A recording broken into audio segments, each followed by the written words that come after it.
commission update po doon sa aking palayang tanim. So ito po yung pinakamalaki dito, bali nakagat po siya ng hayop, kaya medyo nanilaw siya, sayang naman. Pero ganyan po yung pagpitas ng ampalaya po, may kilabot na. Ito medyo malayo pa to. Yan.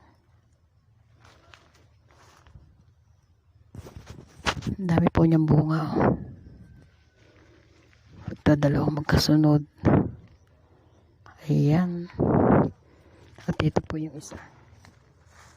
Sinuputan ko na rin dahil nakagatin siya ng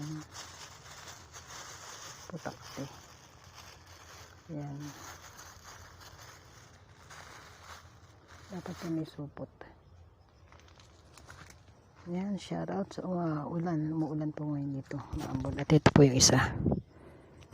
Medyo nagmoist po siya. Kailangan po kasi nakasupot na ganyan para protection po niya. So, sayang naman kung makakain ng putakte.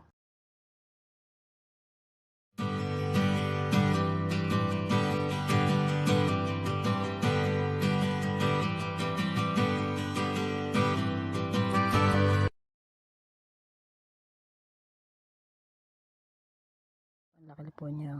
Ayan. Panggisa na po. So, makakapitas na po ako dito kung mga 1 kilos lang. Pero ito, sayang. Pero pwede pa siguro yung loob niyan. Nakagat lang siya ng putakte. So, ito ang haba po nito. Ayan. Sarap pong mag-ani ng gulay sa bakuran. So, tanim-tanim lang po pag may time. Ayan, gaya po niyan. Ito sinuputan ko na din. Ito po yung unang ina-vlog ko noon. Ayan.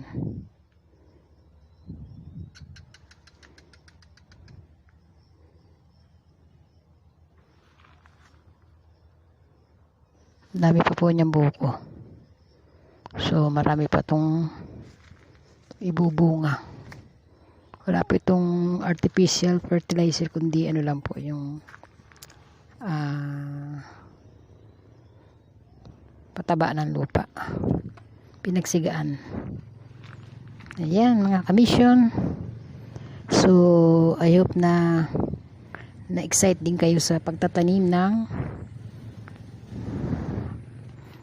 ampalaya, ayan, or gulay, any kind of gulay. So ayan, makita nyo yan magkakasunod. Ayan, shoutout din sa kapitbahay kong maingay. Ayan, ang ganda po. Ayan. Ang ganyan po magtanim. Ayan. So, meron na po akong panggisa. At ito yung dalawa. At ayan po yung isa. Oh. Shout out. Ayan. So, meron na akong 3 bunga. Nasa 1 kilos na po ito. At ayun, meron pang isa. So, i-harvest ko na po yan. Yan, i-harvest ko na to. Harvest time. So, wala akong gunting. Gupitin ko na lang dito. So, ayan. And, another one. Ayan, harvestin ko na po ito.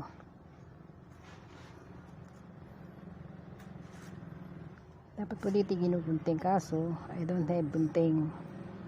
Ayan. So, I've got 2. At ito pa po yung isa. Medyo maliit pa yung iba. Pwede pa lumaki ito ng kahit ilang araw pa. So, ayan. Ang purpose po ng plastic, para po hindi siya makagat ng putakte. So, ayan. Pipitasin ko na rin po. Ayan. Ay, naputol. Ayan. Nagwawala. So, ayan po. 4. Naka-harvest na po ako ng 4. Ayan, meron na po akong panggisa. Pangginisang ampalaya. Harvest time. Ayan, hanggang sa muli mga kamisyon. I hope na nag-enjoy po kayo sa panunood sa pamimitas ko ng ampalaya. Thank you. God bless you all.